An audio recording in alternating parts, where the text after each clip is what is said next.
प्रत्याशी के रूप में इस करहेल विधानसभा के उपचुनाव जिसकी 20 तारीख को वोटिंग है, उसमें आपका जन समर्थन, आपका सहयोग मांगने आया। अभी कुछ दिन पहले भी आपकी इस ग्राम पंचायत में प्रधान जी और आप सभी लोगों ने एक बड़ी बैठक हम लोगों ने कराई थी, तब भी आपके बीच में आना हुआ और आज पुनः बाबूजी के साथ मैं आपके बीच में आया हूँ। और मैं धन्यवाद देता हूँ आदरणीय बाबू सिंह कुशवाहा जी का, जो आज इस चुनाव में हम लोगों को आशीर्वाद देने के लिए आज आए। उनका मैं बहुत बहुत स्वागत करता हूँ करहेल की इस धरती पर। साथियों, इस चुनाव के बारे में मुझे बहुत कुछ नहीं कहना, आप जानते हैं यहाँ बहुत ही सक्रिय वरिष्ठ लोग बैठे हुए हैं। ये करहेल क्षेत्र समाजवादियों का गढ़ रहा। श्रद्धेय नेताजी का आप लोगों से घरेलू पारिवारिक रिश्ता रहा और तमाम सारे बुजुर्ग ऐसे हैं यहाँ पर जिन्होंने नेताजी के साथ शुरुआत के दिनों में काम किया और समाजवादी पार्टी को खड़ा करने में उनकी मदद की।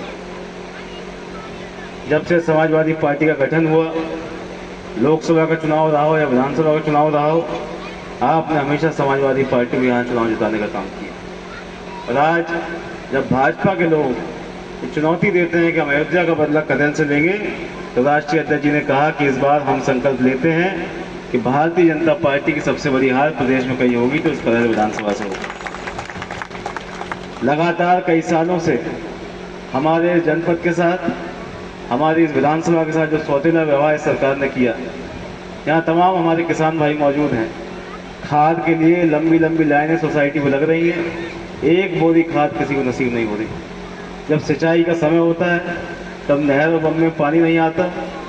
जब आप बिजली का उपयोग करते हैं, मोटर लगा के सिंचाई करते हैं, तो आपको वो मुकदमा लगा दिया जाता है। थाने में सुनवाई नहीं, तहसील में सुनवाई नहीं, और ख़ास तौर पर जो दलित और पिछड़े समाज के लोग हैं उनके साथ अन्याय अत्याचार की सारी हदें सरकार ने पार कर दी। 2024 के लोकसभा चुनाव से पहले जब नारा दिया राष्ट्रीय अध्यक्ष जी ने पीडीए का, तो बहुत मजाक उसका भारतीय जनता पार्टी ने बनाया था। लेकिन पीडीए के उस नारे के माध्यम से जहां समाजवादी पार्टी ने तमाम सारे लोगों को जोड़ने का काम किया, उनको राजनीति की मुख्य धारा में लेके आए, टिकटों में उनको जो हक था उनको हक को दिया गया, तब जाके प्रदेश के लोगों ने विश्वास जताया और समाजवादी पार्टी ने भारतीय जनता पार्टी को लोकसभा चुनाव में हराने का काम किया। और जब हम लोकसभा चुनाव हरा सकते हैं तो निश्चित तौर पर 2027 के विधानसभा चुनाव में भी हम लोग भारतीय जनता पार्टी को हराएंगे और यहाँ फिर से प्रदेश में समाजवादी पार्टी की, जनता की, किसानों की, नौजवानों की सरकार बनेगी।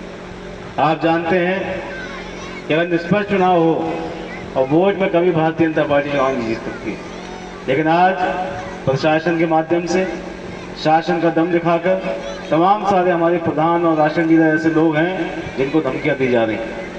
कई लोगों के फोन आते हैं डेली और अधिकारियों पर दबाव बना रहे हैं कि आप समाजवादी पार्टी का साथ छोड़ दें।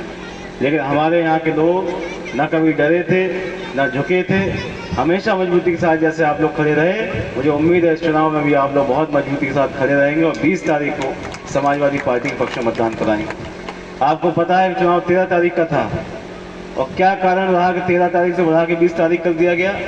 क्योंकि भाजपा की कहीं तैयारी नहीं, जो इंटरनल रिपोर्ट सर्वे इनके आए, सभी जगह भाजपा चुनाव हार रही थी और इन्हें लगता है कि 7 दिन चुनाव बढ़ाकर ये कुछ हासिल कर लेंगे।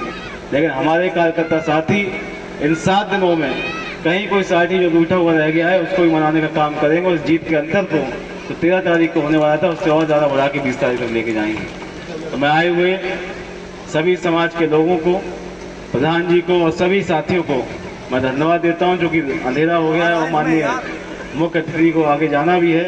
मैं सारा समय उनको देता हूं और फिर से पुनः आदरणीय बाबू सिंह जी का मैं धन्यवाद